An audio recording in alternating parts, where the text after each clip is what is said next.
सरकार को निसंदेह जो इनके अधिकारी हैं वही गुमराह कर रहे हैं, क्योंकि वही इन चीज़ों की पॉलिसी बना रहे हैं, वही इन चीज़ों को कर रहे हैं। यहाँ से वहाँ कोई चीज़ हो रही है, आज दिन तक अगर जो हमारा नर्सरी टीचर है वो नहीं रखा गया, जो बाकी चीज़ें हैं वो नहीं की गई, प्राथमिक स्कूलों के जो खाली पद हैं वो नहीं भरे गए, यहाँ से ये वहाँ उठा करके बहुत सी पाठशालाएँ सिंगल टीचर कर दी गई। हम मानते हैं कि जहाँ पर विदाउट टीचर स्कूल है वहाँ पर टीचर दिए जाना जरूरी है, लेकिन उन टीचर्स को रखने के बजाय जो है किसी स्कूल में 2 टीचर है वहाँ से उठा करके आप टीचर देंगे, तो जहाँ पर 1 टीचर रह जाएगा, नेचुरली वो 18 सब्जेक्ट हैं तो वो पढ़ाना उसके लिए असंभव भी है। लीपापोती मात्र की जाती है और ना नियुक्तियाँ की जा रही हैं और ना ही कोई जो स्ट्रक्चर है इस टाइम पर उसको सही तरीके से बनाने के बजाय जो है एकदम आनंद फानंद में सारी चीज़ें की जा रही हैं। शिक्षा के क्षेत्र में बहुत सी खामियां हैं और उन खामियों को नज़रअंदाज करने के लिए, ढकने के लिए बहुत से प्रयास जो हैं वो इस जो हमारे अधिकारी वर्ग है उनके द्वारा किए जा रहे हैं। इस बार 4वीं और 5वीं कक्षा की पुस्तकें जो हैं वो अंग्रेजी माध्यम में ही भेज दी गई, जबकि ये 3री तक इस बार जाना था। बहुत बड़ा लैप्स एक विभाग का है, कोई ना कोई व्यक्ति तो इसमें दोषी है कि क्यों केवल मात्र इंग्लिश मीडियम की पुस्तकें छापी गई, जबकि जो सेक्रेटरी महोदय ने नोटिफिकेशन की थी इंग्लिश मीडियम चलाने की, उसमें भी बड़ा स्पष्ट उन्होंने लिखा था कि कोई भी यदि बच्चे चाहेंगे, अध्यापक चाहेंगे, अभिभावक चाहेंगे मेन तौर पर, तो हम जो है वो उनको हिंदी मीडियम भी अब वो देंगे। ये बहुत तानाशाही पूर्ण बात है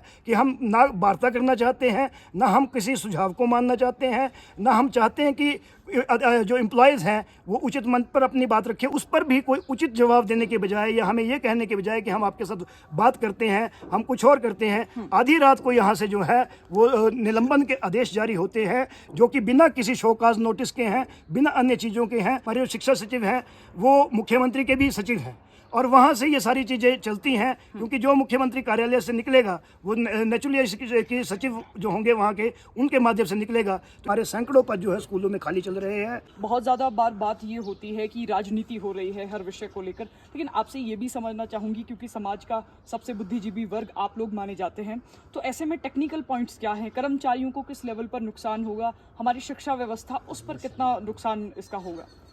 मैडम बिल्कुल सही आपकी बात है कि बहुत से नुकसान हमारे कर्मचारियों को और शिक्षा व्यवस्था को आज की इस बात से हो रहे हैं। इसके लिए हमने हमेशा ही, जैसे आपने पूर्व में पूछा कि क्या कोई सुझाव जो है सरकार को दिए गए, कंक्रीट विषय में हर एक सुझाव जो है वो सरकार के समक्ष रखा गया। हर एक चीज़ पर डिक्टेट पर से लेकर के गुणात्मक शिक्षा से लेकर के जो हमारा स्कूल स्ट्रक्चर जो हमने चेंज करना है, जो क्लस्टर व्यवस्था हमारी चल रही थी जिसमें स्कूल ऑफ एक्सीलेंस जो थे सरकार ने चलाए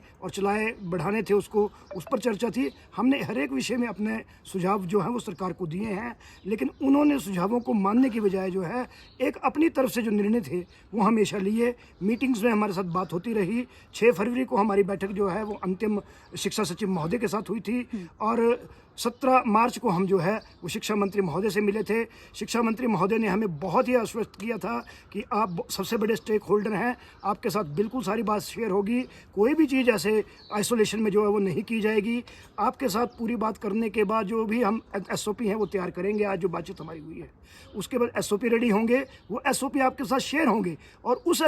SOP पर भी अगर आपको कोई आपत्तियाँ होंगी तो आपसे आपत्तियाँ मांगी जाएंगी और उसके बाद जो शिक्षा निदेशालय जो है बनाया जाएगा। लेकिन बड़े दुख के साथ कहना यही पड़ रहा है कि एकदम से निदेशालय बनाया गया जिसमें बहुत सी दिक्कतें थी। अब मैं टेक्निकली बात करूं, जो हमारे कैडर की बात है, इसमें बहुत सी दिक्कतें हमारे पास है। जैसे अध्यक्ष महोदय ने बात की है अंग्रेजी माध्यम को लगाने की, तो इस बार 4वीं और 5वीं कक्षा की पुस्तकें जो हैं वो अंग्रेजी माध्यम में ही भेज दी गई, जबकि ये 3री तक इस बार जाना था। तो एक मैं समझता हूँ कि बहुत बड़ा लैप्स एक विभाग का है, कोई ना कोई व्यक्ति तो इसमें दोषी है कि क्यों केवल मात्र इंग्लिश मीडियम की पुस्तकें छापी गई, जबकि जो सेक्रेटरी महोदय ने नोटिफिकेशन की थी इंग्लिश मीडियम चलाने की, उसमें भी बड़ा स्पष्ट उन्होंने लिखा था कि कोई भी यदि बच्चे चाहेंगे, अध्यापक चाहेंगे, अभिभावक चाहेंगे मेन तौर पर, तो हम जो है वो उनको हिंदी मीडियम भी अब वो देंगे। लेकिन जब पुस्तकें ही आप अंग्रेजी मीडियम के स्कूलों में भेज रहे हैं, मतलब वैसी ही पुस्तकें सिर्फ छपी हैं पूरे हिमाचल प्रदेश में, तो किस प्रकार से ही होगा। दूसरी बात हम करेंगे प्राथमिक शिक्षकों को लेकर के, तो प्राथमिक शिक्षकों को लेकर के बहुत सी चीज़ें हमने आपत्तियाँ यहाँ पर इनको दी हैं।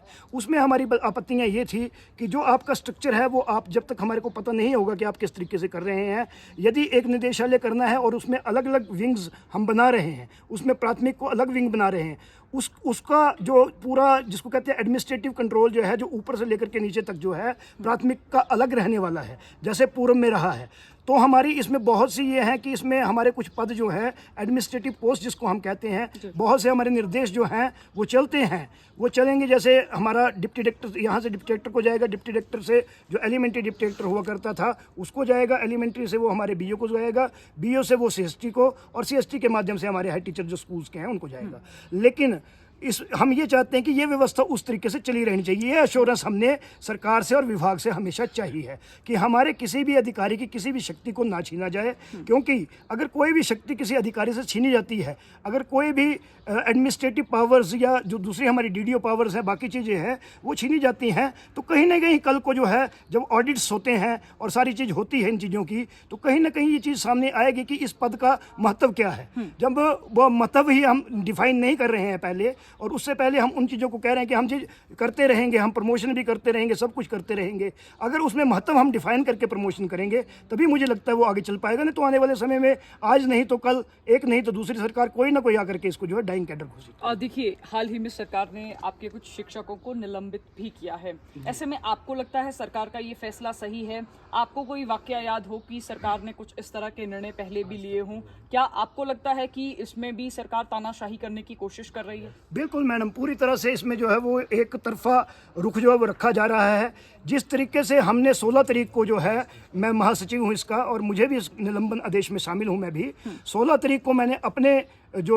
मेल है वहाँ से ऑफिशियल मेल जो है, ऑफिशियल साइट्स जो है सेक्रेटरी महोदय की, डायरेक्टर महोदय की, जो डीसी शिमला है, एसपी शिमला है, उन सभी को ऑफिशियली सारी चीज़ों को हमने पूरे डिमांड चार्टर के साथ दिया था, जिसमें हमने पूरी बात लिखी थी। और हमने पूरा एक 10 दिन का समय उन्हें दिया था कि इस 10 दिन के भीतर आप हमें वार्ता के लिए बुलाइए, चाहे हमारे साथ कोई बात कीजिए, चाहे हमें लिखित में एश्योर ही कर दीजिए आप कि आपके किसी भी चीज़ को जो है वो छेड़ा नहीं जाएगा और ये चीज़ें नहीं होंगी, तो हम ये आंदोलन नहीं करेंगे। लेकिन 10 दिन तक तो उन्होंने कुछ नहीं किया।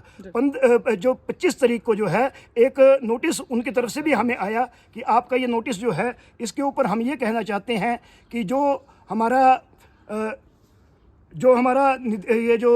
आपका जो धरना है उसको आप वापस ले लें। 25 तारीख को हमारे बहुत से लोग जो हैं वो वहाँ से मूव कर चुके थे, क्योंकि हिमाचल प्रदेश की भौगोलिक परिस्थिति ऐसी है कि पांगी के लोग भी यहाँ पर आए, चंबा के लोग भी यहाँ पर आए। आज चंबा जिला जो है यहाँ पर बैठा हुआ है, तो बहुत दूर दूर से लोग यहाँ पर आए और लोग आ चुके थे। लेकिन उसमें भी उन्होंने कोई बात ऐसी नहीं की थी कि हम आपके साथ बात करेंगे या कुछ और करेंगे। सीधा उन्होंने ये आदेश किया था कि आप इसको बंद कर दीजिए। तो मैं तो समझता हूँ कि ये बहुत तानाशाही पूर्ण बात है कि हम ना वार्ता करना चाहते हैं, ना हम किसी सुझाव को मानना चाहते हैं, ना हम चाहते हैं कि जो एम्प्लॉयज़ हैं वो उचित मंच पर अपनी बात रखें। उचित मंच पर तो हमने बहुत बार बात की है। अध्यक्ष महोदय ने बताया कि हमें कोई प्रोसीडिंग, मुख्यमंत्री से बात हुई है। मुख्यमंत्री महोदय के साथ बात करने की बात जो है वो हमारी, जब स्पोर्ट्स हमारे प्राइमरी की बंद हुए थे उस समय हमने मुख्यमंत्री महोदय से बात की थी और उन्होंने हमारी बात मानी थी। और उस समय भी, क्योंकि हमारा संगठन जो है एक बहुत ही अनुशासित संगठन है, कल हमने धरना प्रदर्शन किया, प्रेस वाले भी सभी जानते हैं, पूरा शिमला जानता है कितना शांतिपूर्वक रहा।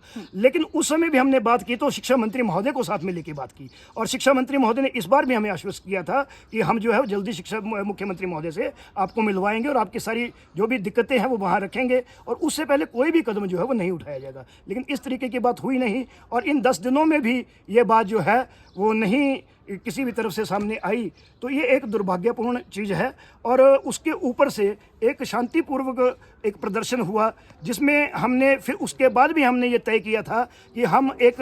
जो ज्ञापन है वो मुख्यमंत्री, शिक्षा मंत्री और शिक्षा सचिव महोदय को जो है डॉक्टर महोदय के माध्यम से देंगे, और वो भी हमने रखा हुआ था कि हम देंगे, और वो उचित समय पर हमने वो चीज़ दी। लेकिन उसमें भी किसी वार्ता को लेकर के जो है वो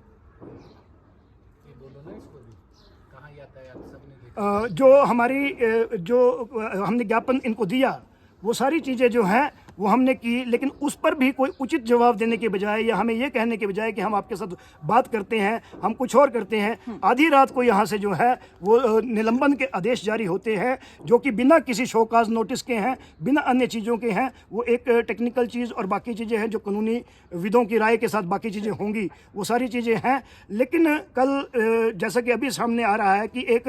केस जो है हमारे शिक्षकों के ऊपर बनाया गया कि यातायात बाधित हुआ, पूरा शिमला जानता है, हमारे पास पूरी वीडियोग्राफी है, पूरी वीडियोग्राफी डायरेक्टरेट ने भी करवाई हुई है और प्रेस ने तो पूरे की पूरी कवरेज की है। तो मैं नहीं समझता कि शिमला में कहीं भी जहाँ पर हमारा धरना स्थल था वहाँ पर कोई भी यातायात बाधित हुआ या 5 मिनट के लिए भी कोई गाड़ी कहीं खड़ी रही हो। तो ऐसी चीज़ें की जा रही हैं क्योंकि हमारे जो शिक्षा सचिव हैं वो मुख्यमंत्री के भी सचिव हैं और वहाँ से ये सारी चीज़ें चलती हैं, क्योंकि जो मुख्यमंत्री कार्यालय से निकलेगा वो नेचुरली के सचिव जो होंगे वहाँ के उनके माध्यम से निकलेगा। तो ये सारी चीज़ें वहाँ से निकल करके सामने आ रही है और पूरी तरीके से जो एक हम अपनी बात को उचित मंच पर हमेशा रखते भी आए हैं और रखने का प्रयास भी कर रहे हैं और बार बार हम निवेदन भी कर रहे हैं कि हमारी बात को सुना जाए। उसको सुनने के बजाय इस तरह के आदेश जो हैं वो जारी किए जा रहे हैं, ये दुर्भाग्यपूर्ण हो रहे हैं सरकार के इस फैसले से। सरकार के इस फैसले से पूरा प्राथमिक जो शिक्षक समाज है वो सारा प्रभावित हो रहा है। हमारे सैकड़ों पद जो है स्कूलों में खाली चल रहे हैं। बार बार जो है वो बात की जाती है कि हम प्री प्राइमरी की मैं बात करूं, जब से प्री प्राइमरी शुरू हुई थी तब से हमने ये जिम्मा लिया था कि ये हमें प्री प्राइमरी दीजिए, हम इनको पढ़ाएंगे जब तक आप इसकी व्यवस्था नहीं कर पाए। और उस समय सरकार ने हमें ये कहा था कि 1 साल में या 2 साल में। आज की डेट में हमारी सरकार को, हिमाचल प्रदेश सरकार को केंद्र से इसके लिए ग्रांट भी आती है और वो ग्रांट भी ये बार बार यहाँ पर आ रही है, वो यूटिलाइज भी हो रही है। कहाँ हो रही है, लेकिन आज दिन तक कोई शिक्षक नहीं रखा सरकार गया। को गुमराह कौन कर रहा है? सरकार को निसंदेह जो इनके अधिकारी हैं वही गुमराह कर रहे हैं, क्योंकि वही इन चीज़ों की पॉलिसी बना रहे हैं, वही इन चीज़ों को कर रहे हैं। यहाँ से वहाँ कोई चीज़ हो रही है, आज दिन तक अगर जो हमारा नर्सरी टीचर है वो नहीं रखा गया, जो बाकी चीज़ें हैं वो नहीं की गई, प्राथमिक स्कूलों के जो खाली पद हैं वो नहीं भरे गए, यहाँ से ये वहाँ उठा करके यहाँ पर 2 RTE में प्रावधान है कि किसी भी पाठशाला में 2 पद होना जो है वो अनिवार्य है। लेकिन आज बहुत सी पाठशालाएं सिंगल टीचर कर दी गई। हम मानते हैं कि जहाँ पर विदाउट टीचर स्कूल है वहाँ पर टीचर दिए जाना जरूरी है, लेकिन उन टीचर्स को रखने के बजाय जो है किसी स्कूल में 2 टीचर है वहाँ से उठा करके आप टीचर देंगे तो जहाँ पर 1 टीचर रह जाएगा, नेचुरली वो 18 सब्जेक्ट हैं तो वो पढ़ाना उसके लिए असंभव भी है और लोग भी नहीं चाहते हैं कि उनके बच्चे जो हैं वो कहीं इस तरह से रहे कि वो कहीं अनअटेंडेड बच्चा जो है वो रह जाए। जबकि मल्टी टीचिंग हम करते हैं उसमें ये चीज़ होती नहीं है, लेकिन फिर भी जितने अगर हमारे पास संख्या बल ही नहीं होगा, अध्यापक स्कूलों में नहीं होंगे, हज़ारों की संख्या में पद खाली हैं, वो पद नहीं भरे जाएंगे तो निसंदेह ये प्रभावित करेगा और आने वाली युवाओं की पीढ़ियाँ और इतने लोगों को ये लोग JBT करवाते हैं, क्यों करवाते हैं? मेरा तो ये भी प्रश्न है कि इतने ज़्यादा लोगों को DLED करवाई जा रही है जबकि हमारे पास नौकरी का प्रावधान जो है बहुत लिमिटेड है, तो क्यों उनको गुमराह किया जा रहा है? उनको अन्य क्षेत्रों में उनको भेजा जाए ताकि वो DLED वाले बच्चे वहाँ जो 2 साल एनर्जी भी लगा रहे हैं, पैसा भी लगा रहे हैं, पेरेंट्स एक आशाएं भी रख रहे हैं। अभी हमारे जो नियुक्तियाँ JBT की हुई है कि मैं इंसिडेंट बताना चाहूँगा, जितने भी लोग हमारे जो बैच वाइज नियुक्तियाँ हुई हैं वो उन नियुक्तियों के लोग जो है 45 साल से ऊपर के लोग हैं। तो नेचुरली है कि वो एक अवस्था जहाँ पर नया टीचर आकर के अपना योगदान देगा, उसके बजाय एक ऐसा टीचर बाद में अंत समय में जब उनकी रिटायरमेंट का समय भी नज़दीक होगा, ऐसे समय में टीचर आकर के वो डिलीवर करेंगे तो उसमें फ़र्क तो होगा। और युवाओं के साथ ये मैं समझता हूँ कि बहुत बड़ा धोखा है। शिक्षा के क्षेत्र में बहुत सी खामियाँ हैं और उन खामियों को नज़रअंदाज करने के लिए, ढकने के लिए बहुत से प्रयास जो हैं वो इस जो हमारे अधिकारी वर्ग है उनके द्वारा किए जा रहे हैं। लीपापोती मात्र की जाती है और ना नियुक्तियां की जा रही हैं और ना ही कोई जो स्ट्रक्चर है इस टाइम पर उसको सही तरीके से बनाने के बजाय जो है एकदम आनंद फानंद में सारी चीज़ें की जा रही हैं और अपने मनमाने निर्णय जो है वो थोपे